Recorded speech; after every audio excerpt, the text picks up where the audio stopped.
Je sais même pas où commencer. Parfois, je suis devant cette feuille à essayer de comprendre ce que je suis censé écrire. Mon stylo, même rempli d'encre, n'arrive à rien déverser. Et ma feuille, pourtant blanche, j'ai l'impression qu'elle est déjà remplie, que tous les endroits où je pense pouvoir mettre mon stylo, c'est pas le bon emplacement. Ma tête, elle veut plus fonctionner. À chaque fois que j'essaie de penser, j'ai l'impression d'être une de ces télés avec la neige. Ou alors le singe dans les Simpsons, là. Et donc, je me force à écrire. Mais à chaque fois... Bon, elle va pas très loin l'idée. Bon, ça va pas être si dur que ça. Il faut juste que je prenne une grande respiration et... Putain! Je pense que c'est le cas de beaucoup de personnes qui, quand ils ont une idée, bizarrement, ne savent pas la mettre sur papier. Ils regardent leur feuille sans jamais réellement quoi faire dessus. Bref, c'était comme s'ils étaient atteints de la page blanche. Ce serait con, c'était le sujet de la vidéo, hein. Alors, le syndrome de la page blanche est un trouble psychologique de l'écrivain ou d'autres artistes se présentant comme l'impossibilité de commencer ou de continuer une œuvre. Et oui, j'ai pris cette définition de Wikipédia.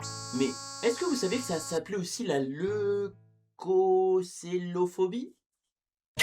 Et franchement, moi quand je parle de la page blanche, c'est pas simplement une rédaction. Ça peut être un dessinateur qui ne sait pas quoi dessiner, un musicien qui ne sait pas quoi musicier, ou alors ça peut être un youtubeur qui ne sait pas quoi poster après 2 vidéos virales. Bref, le syndrome de la page blanche peut arriver à tout le monde, et ça ne date pas d'hier. On en voit déjà des traces chez les romantiques au 19e siècle. Ils ne parlent pas de page blanche comme aujourd'hui on l'entend, mais ils décrivent clairement la difficulté de créer. Par exemple, on peut parler d'Alfred Musset, qui montre la souffrance qui peut bloquer l'aspiration. Victor Hugo, lui, parle de parfois se forcer à écrire. Gustave Flaubert, lui, passe des heures sur une seule phrase, comme s'il était, bloqué. On la retrouve aussi dans l'art, avec cette œuvre-là, nommée The Passion of Creation de Léon Frédéric. Vous la connaissez forcément avec ce mec-là... Qui regarde la...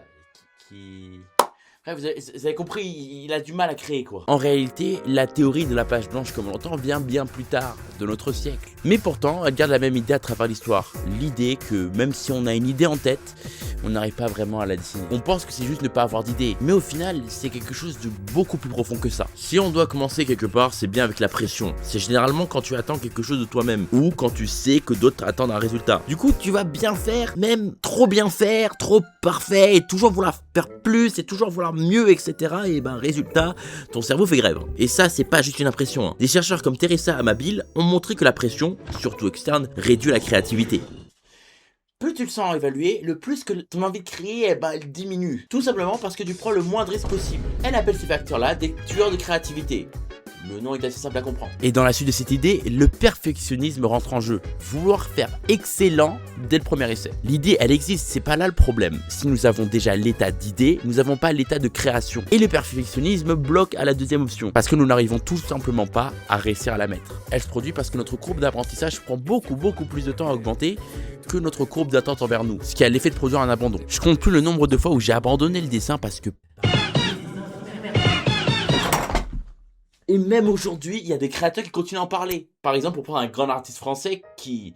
On devrait délaisser les accusations pour cet exemple-là. Nekfeu, dans l'Étoile vagabonde, nous parle de la page blanche. L'angoisse, le vide, la peur et même le regard des autres. Quand tu sais que t'as des choses à dire, mais qu'au final, il n'y a pas vraiment quelque chose qui sort. Ensuite, il y a ce que j'appelle le trop-plein. Contrairement à ce qu'on peut penser, c'est pas que t'as zéro idée. C'est que t'en as juste trop. C'est un sort d'embouteillage mental. Tout klaxonne, tout veut passer, mais rien ne sort. On dirait que je parle d'une chiasse là, putain. Et ça, ce n'est pas juste une impression, c'est une réalité. Des chercheurs comme John Soler vont expliquer que nous avons 2 types de mémoire grâce à la charge cognitive. Tout d'abord la mémoire de travail que tu vas utiliser instantanément pour pouvoir réfléchir, et la mémoire à long terme, où sont stockées tes connaissances. Le problème, c'est que la mémoire de travail est très limitée. Elle ne peut tout simplement pas gérer 20 idées à la fois, elle ne peut que se concentrer sur quelque chose. Donc au final, on pourrait voir ton cerveau comme un sorte de PC. Si on ouvre 20 000 onglets, bien sûr ça va saturer, ça va crash. Je pourrais continuer en parlant de Barry Schwartz. Putain, comment on lui dit ? Barry Schwartz, avec le paradox of choice, qui en gros dit, le plus que t'as de choix, le plus que c'est compliqué de choisir. Bon, quand même son idée s'applique surtout sur tout ce qui est consumérisme et capitalisme. Bref, de la propagande communiste. Mais nous pouvons toujours amener cette idée à tout ce qui est page blanche. Si tu as une idée X ou Y, tu vas faire un choix. Si t'en as plusieurs, là t'hésites, et si t'en as peut-être genre 50, là...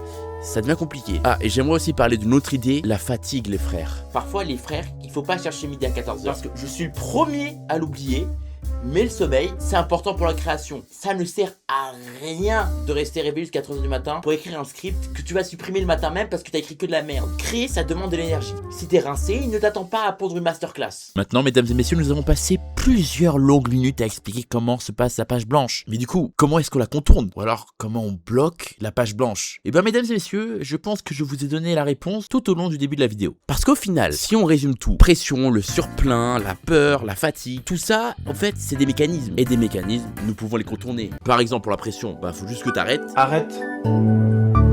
Ensuite, quand t'as trop d'idées, c'est assez simple de faire une chose, t'en prends qu'une seule de tes idées, frère. Ça sert à rien de te casser les couilles, mets-toi en tête que la seule chose que tu dois faire, c'est une idée. Et pour la fatigue, dors quoi, qu'est-ce que je te dise. Bon, cette partie de la vidéo, elle est assez simple à comprendre, mais en vrai, comment réellement battre la page blanche? Déjà, première vraie idée pour contourner la page blanche, créer avant de penser. L'idée elle est comme, mais laissez-moi cook s'il vous plaît. On croit toujours que le processus de création vient toujours de la même manière. J'ai l'idée, donc je crée. Mais des artistes tels que Pablo Picasso nous montrent le contraire. Ils commençaient sans jamais savoir où est-ce qu'ils allaient. Ils essayaient, ils raturaient, ils repensaient. Donc au final, c'est pas une idée de se forcer, c'est plus une idée de se laisser penser. Parce que réfléchir sans agir, ça ne donne rien.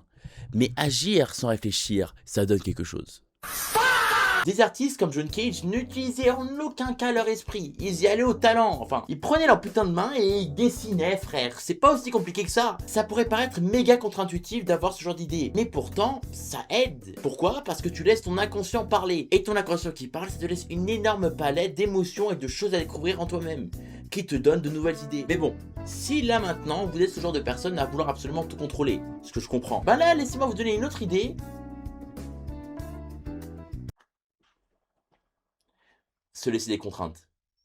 On pense que pour être créatif, faut être libre. Mais en vrai, trop de liberté, ça bloque. Il y a des auteurs comme George Perec qui ont utilisé des règles assez bizarres. Il a écrit un livre à la 2e personne, et franchement, 10 sur 10 ce livre, y a rien à dire. Mais si vous êtes patron de la littérature, je peux vous donner une scène simple d'une série que j'aime bien. How I Met Your Mother. Plus exactement, où est-ce que le personnage de Barney doit essayer de trouver une meuf sans utiliser la lettre E. La scène, elle est tellement drôle, on ne peut que saluer le travail des scénaristes. Faites comme eux, mettez-vous une contrainte et ça va vous donner tellement d'idées. Parce que quand t'as moins de choix, ton cerveau arrête de chercher le meilleur et commence à trouver des solutions. Par exemple, dessine avec une seule ligne ou écrit sans utiliser une lettre en particulier. C'est méga contre-intuitif, mais je vous jure, ça aide de malade. Et j'aimerais parler de notre idée qui est là beaucoup plus au côté, l'idée de répétition. Je ne sais pas qui vous a dit que la création c'est un truc béni de Dieu, ou est-ce que il nous touche du front et c'est bon, là on commence à de tout faire, etc. Et on est incroyable. La création, c'est comme un muscle, il faut l'entraîner. Et certains d'entre vous, avec ce muscle, vous agissez comme si vous faisiez du sport. Vous savez pas faire une pompe, donc vous abandonnez. Oui, la répétition, c'est pour travailler plutôt des skills. Mais c'est aussi le moment où est-ce qu'on travaille aussi notre créativité. Et finalement, je vais parler de quelque chose qui nous a peut-être délaissé depuis quelques temps avec l'arrivée de TikTok, Instagram, etc. C'est l'idée du vide. Wow. Genre, ne rien faire. Ça fait combien de temps qu'on n'a pas fait ça, merde? Je sais pas moi, marcher, regarder son mur, prendre une douche, sans musique. Bref, tant que ça stimule ton cerveau quoi. Et c'est souvent dans ces moments-là que tu vas te retrouver à juste avoir de meilleures idées. Tout simplement parce que ton cerveau ne pense que à ça, à penser. Parce qu'il ne peut rien faire d'autre. Bravo Sherlock, t'as tout compris, putain de merde. Au final, je pense que la page blanche est plus une invitation à la création qu'autre chose. Car c'est beau de créer, mais c'est compliqué. Parfois, les plus belles créations demandent le plus de temps. Elles demandent de la réflexion, des doutes, de la sueur, des larmes, et même parfois du sang, merde. Mais s'il vous plaît, continuez de créer. Prenez votre stylo, ou alors votre clavier, ou alors même votre caméra. Créez quelque chose. Parce que la chose la plus belle que l'humain peut faire, c'est vraiment créer. Je crois qu'on ne se rend pas compte de la chance qu'on a, en tant qu'être humain, de pouvoir se poser et de créer de rien. D'une simple pensée, d'une simple envie. Vraiment. Du plus profond de mon cœur, je vous le demande, créez les frères. Parce que putain, quand on regarde tout le travail qu'on a fait derrière et ce qu'on a réussi à accomplir, c'est tellement beau. Parce que pour moi, ce qui fait de nous un être humain, c'est pas notre cœur ou alors notre cerveau ou quoi que ce soit, c'est notre capacité à créer. Alors s'il vous plaît, soyez humains.